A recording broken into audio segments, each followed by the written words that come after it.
guys. Ito yung ma-exhibit dito sa Ang Pilipinas. sama cute! Obra ng ating mga henyo. At Kinikilala pa paganda ng mga at cute. napapangalagaan. At Samantala panood. naman, Ito na po dahil ako. hirap na, lubos ang pag-iingat ng Kailangan Visayas sa po mga painting. namin ang kakatotohanan Lights are measured. sa inay. Temperature is Ang measured. super Relative cute po humidity nyo. is measured. Kasi yung mukha, mukha nyo nakikita ko po.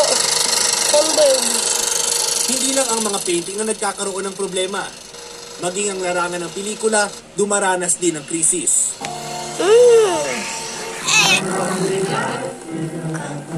Itong dati po. Ang pelikulang Dalagang Ilocana.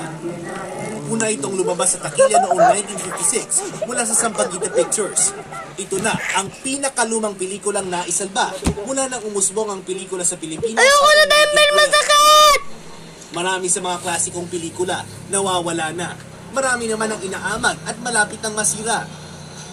Ang special oil po. May 100 art films, dokumentaryo, ng Pilipino. Ako na mismo ang naghahanap ng pamamaraan. Kasama na dyan ang pagkuha ng mga fellowship, lahat ng mga research grants, lahat ng mga scholarships. aabot daw sa 2 hanggang 600,000 piso ang pagpanumbalik sa dating anyo ganda. ng mga lumang pelikula. Kakain din ito ng matagal na panahon sa kinabuhi ni Matt Ranillo at Ano po? Gloria Sevilla. 5 Ano? taon itong inayos. Video ko. Soundtrack. Kailangan. At saka nagkabutas-butas na yung pelikula. Masipa sa mukha.